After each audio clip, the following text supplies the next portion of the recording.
Hi guys, I'm Charlie Book Fanatic, and today I'm going to do 2 book reviews in one video, like I do more often than not. And the sun is in a really annoying position right now, like, can you stop? So today I'm going to film 2 reviews of 2 LGBTQ plus books. One is a contemporary book and one is a contemporary book with fantastical elements to it. And I can say beforehand, both of them were lovely. Like, they were both on point. So I'm going to start with contemporary without the fantastical elements to it. And this book is called Fragile, and it's by E. Francis. And this book is about a girl called Carly who moved back in with her mom after college. She has majored in English, but she isn't doing anything with her major, and she feels really bad about that. She's also out of the closet. She's a lesbian, and she goes from one minimum wage job to another minimum wage job until she gets to work at this new warehouse, I believe, and there she meets another lesbian girl who is called Ashley, and they form a relationship. So Carly and Ashley meet through a book. Like, Carly is reading a book on her lunch break, and Ashley comes up to her and talks to her about it, and they talk about books a lot in this book.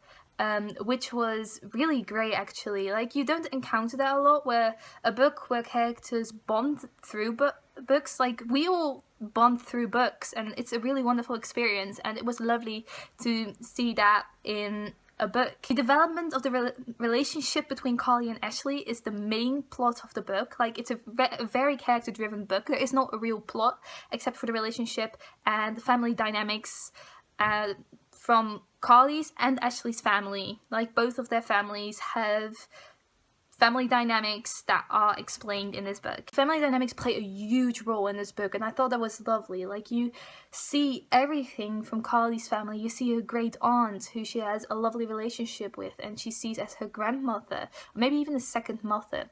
You see her relationship with her little sister and with her mother, and you also see Ashley's relationship with her father and her brothers. This book depicted really realistic relationships, because there's also an ex-talk between Ashley and Carly, and Carly talks to Ashley about a previous love of hers called Brooklyn, and the way she talked about that and how that was depicted, that was so realistic, and I enjoyed that so much. I'm going to say it right now, like, the romance between the 2 main characters, Carly and Ashley, was so hot. Like, give me a fan, like, fan me right now, honestly. It was so realistic. Like, there was sex scenes in this book because it's new adults, and these scenes were like passionate, realistic, really realistic, and so hot. Something that annoyed me at the beginning of the book was that Carly was looking for a lesbian woman in every single woman she saw. Like, if someone is a lesbian, she isn't looking for lesbians all around her. Like, not every single woman has to be like, oh, she's hot, maybe she's a lesbian. Like, no, there are other things to life. Like, it's not any different with a homosexual person than it is with a heterosexual person. But Carly was confident in her sexuality from the beginning of the story, and I thought that was such a different thing than a coming out story, because this wasn't what that was. Both Carly and Ashley were confident in who they were and their sexualities. What I absolutely loved about the story was that Landon, Carly's best friend, was a transgender male. Like, he was a female up until the end of high school, and when Carly came back from college, he was a transgender male, and not only that, he was also a grey asexual. The relationship between Ashley and Carly evolves slowly. Like, they barely know each other at the beginning of the story, and it's kind of awkward, which I loved. Like, it is awkward to meet someone new and to go on a date, but they became friends, and it wasn't up until the second half of the book it evolved into something more. Landon was such a wonderful friend, and I absolutely loved that. Like, he did everything for Carly and the sister Cynthia, and he was always there for them, and they were always there for him, and it was really lovely to also see friends being worked into this story, and not only family and the main relationship. Like, Carly and Ashley were seriously relationship goals. Like, I love them together. I want a relationship like that. Dorothy, Carly's great aunt, is my spirit animal. Like, Dorothy lived alone in her own house. She didn't have kids. She didn't have a man. She was happy on her own. She She knew what she wanted to do. She didn't want children. She was happy with Carly, of course. She loved Carly, but she didn't need a man. She was happy with herself. And like, she's my spirit animal. I am like that. I want to be like that in the future when I'm old. Yes. Everyone in this book had a motivation and a goal, and everyone just overcame a lot. Like, every single person in this book had something to deal with, and it was explained for every single character in this book, and I really like that. Not only Carly was the main character who had to overcome something, but all of them had their own stuff to talk about and to come to terms with. This book is written in third-person perspective following Carly, which I was happy with. There were a lot of references in this book to other books like Slaughterhouse-5 or The Hunger Games, like classics and even modern ones. The messages this book sent out were great. Like, it was amazing. Like, homosexual relationships were depicted so realistically, and relationships in general, not only homosexual ones. And diversity in this book with a transgender, grey, asexual, a lesbian relationship, people of colour, and dealing with problems was also dealt with so great. Like, it's the way problems were dealt with, they didn't go out of the way. The characters didn't, of course, Ashley was afraid to confront some of her own stuff, but eventually she did, and the messages sent out was great. Honestly, the first section in this book made me feel butterflies. It was not even awkward. It was kind of awkward, but it was still really lovely. Like, not kind of like The Fault in Our Stars sex scene, like in the movie, kind of awkward, but still so lovely. This book really shows how awkward a budding romance can be, but I absolutely love that about it, because that is what it is in real life. Like, no one comes up to a person and can talk spontaneously, and they fall in love, and nothing is awkward, and you can talk suddenly about everything, because that can be how some relationships work, but not all of them. And I loved how this book depicted that kind of relationship. Also, the title of the book really fit the book. It came back on multiple occasions throughout the book, and it was applied so well. Overall, I can only say this book was really realistic, and I gave it 4 out of 5 stars, and I couldn't recommend it more if you're looking for a realistic LGBTQ plus book. The second book I'm going to talk about is, of course, the other LGBTQ plus book with fantastical elements, which is Away We Go by Emil Ostrovski. This book is about a gay character called Noah, who is in a relationship with a girl called Alice and Noah's best friend Marty. Noah falls in love with Zach, who is another guy at his school, and it's really character driven, and it's basically about that, but it's also about so much more. I honestly thought this book was going to be a contemporary book. I didn't know there were going to be fantastical elements to this, because that wasn't what it was categorized as on Goodreads. But this book consisted of a fictional disease, which was called PPV, or Peter Pan virus.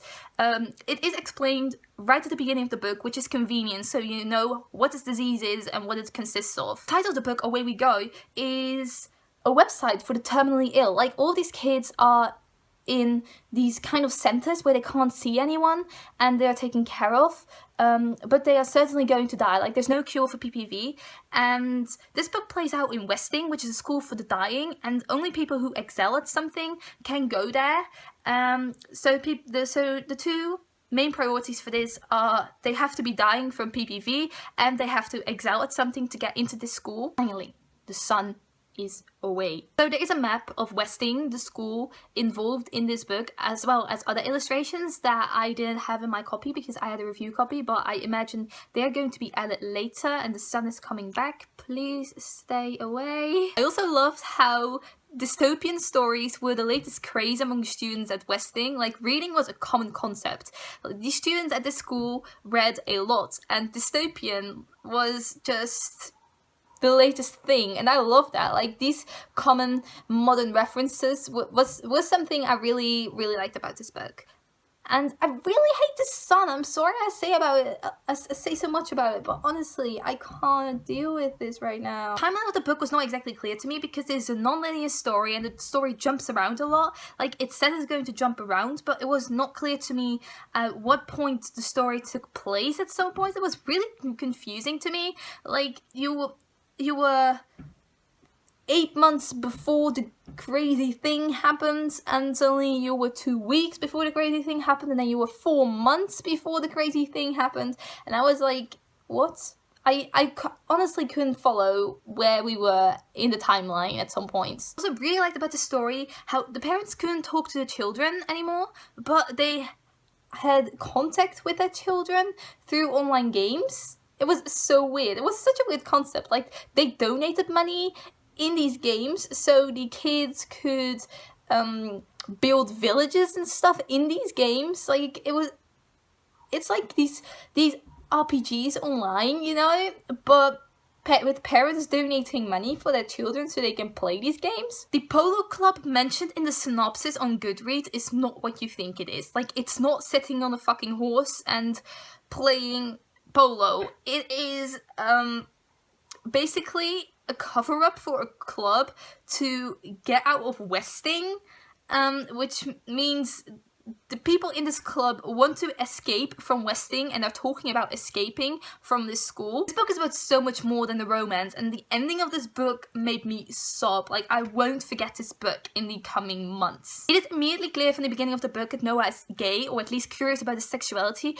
because in the first chapter, or the prologue I believe it was, he has the thought of kissing his best friend Alex, who is a guy. Like, all of the characters in this book were lovely in some way or another. Like, I know I use the word lovely a lot, but that's exactly the right word to describe all of these things. The relationship between Zach and Noah is filled with banter and cuteness at the beginning of this book. Like, I really loved their dynamics. Zach's sexuality was confusing to me throughout this whole book. Like, I didn't know if he was gay, if he was bisexual, if he was heterosexual. It was so unclear. Also, warning, if you don't like cheating, don't read this book. I really don't like cheating, and Noah is basically cheating all the time on his girlfriend Alice. Like, honestly, really cheating. And Alice was way too good for Noah, but she accepted him. She even knew he did these things. He cheated with guys, by the way, but Alice even knew he did these things, and she still accepted him for who he was, and she was just way too good for him, and I thought she deserved better. The book is written from first-person perspective following Noah. The book is written with lots of banter and humor, and I could really appreciate that because this book was a dark contemporary. Like, I did not expect that, but it was so dark. Writing style made me think a lot about Benjamin Alire because he's my favorite author. He has written Aristotle and Dante Discovered the Secrets of the Universe, and that's my favorite book in the entire world.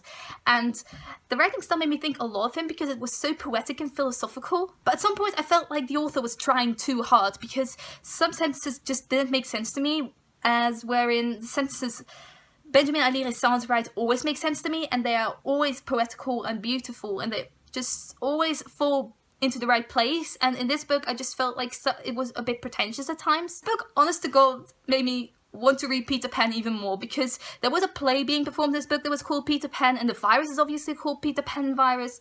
And I ordered Peter Pan because of this book, and I'm going to read this upcoming week. Like, honest to God, this book broke me. Like, I can't stop thinking about it, and it hurt me so much. Like, the ending, it hurts me. So those were two LGBTQ plus reads I recently read. They were both review copies I got from the publisher. I really enjoyed both of them. I rated Fragile 4 stars, Yes Goodbye Son. I rated Fragile 4 stars and Away We Go 5 stars, and they were both really lovely, and I couldn't recommend them more. But I do realise Away We Go is not a story for everyone, but I would still encourage you to read it. So this is my review video. I hope you enjoyed it, and I hope to see you next time. Goodbye!